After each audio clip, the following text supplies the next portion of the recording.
দেশ আজ চরম ক্রান্তিকাল অতিক্রম করছে, এমন কোনো কথা বলা উচিত নয় যাতে নিজেদের ক্ষতি হয়। এই মন্তব্য করেছেন বিএনপি মহাসচিব মির্জা ফখরুল ইসলাম আলমগীর। রাজনৈতিক দলগুলোকে প্রতিপক্ষ না বানাতে অন্তর্বর্তী সরকারের প্রতি আহ্বানও জানান তিনি।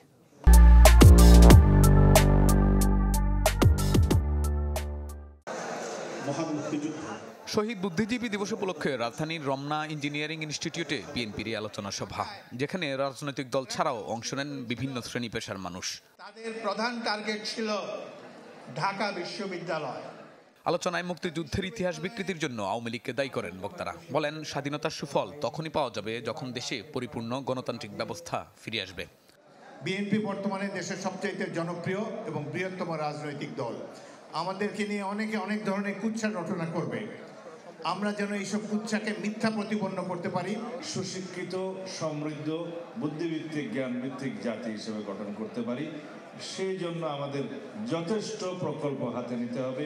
সংস্কারের কথা বলে যদি নির্বাচনটাকে বিলম্ব করা হয়, তাহলে এই সরকারের জন্য খারাপ খবর বয়ে আনবে, এদেশের জনগণ ক্ষতিগ্রস্ত হবে। মহান মুক্তিযুদ্ধকে পেছনে ফেলার ষড়যন্ত্র চলছে বলে শঙ্কা প্রকাশ করেন বিএনপি মহাসচিব। তাগিদ দেন, যে কারণে বাংলাদেশ স্বাধীন হয়েছে সেই ইতিহাস যাতে বিকৃত না করতে পারে কেউ, সেদিকে সজাগ থাকার। যে কেমনি একটা প্রবণতা লক্ষ্য করা যাচ্ছে যে ৭১-কে একটু পেছনে রাখা, আমার মনে হয় এটা আরেকটা ওই ষড়যন্ত্রী অংশ, যেখানে মূল ইতিহাস থেকে জাতিকে দূরে সরিয়ে দেওয়া।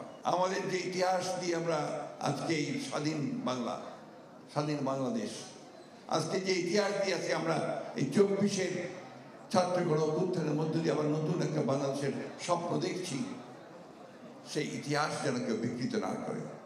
উপদেষ্টাদের বক্তব্যের প্রসঙ্গ টেনে বর্তমান সরকারের প্রতি মির্জা ফখরুল আহ্বান জানান রাজনৈতিক দলগুলোকে প্রতিপক্ষ না বানানোর। প্রথম থেকেই তাদেরকে আমরা সমর্থন দিয়েছি, এখনো তাকে আমরা সমর্থন করে দিচ্ছি, এমনকি এই মুহূর্তেও তাদেরকে আমরা সমর্থন করছি। তুমি যেন এই কথা বলেন যে রাজনৈতিক দলগুলো অন্তর্বর্তীকালীন সরকারকে ব্যর্থ করার জন্য কাজ করছে, এটা অত্যন্ত মারাত্মক একটা অভিযোগ। আমি তীব্রভাবে প্রতিবাদ করছি এবং আমি মনে করি যে এই ধরনের উক্তিটা প্রত্যাহার করা উচিত।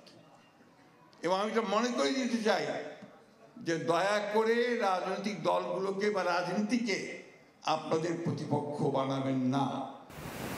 এদিকে গুলশানে সফররত তুরস্ক ইন্টারন্যাশনাল জুরিস্ট ইউনিয়নের প্রতিনিধি দলের সাথে বৈঠক করেছে বিএনপির চেয়ারপারসনের foreign affairs committee.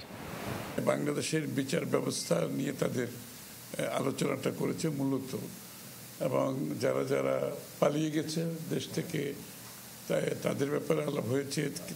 Shahnawaz Bablu, channel 24, Dhaka.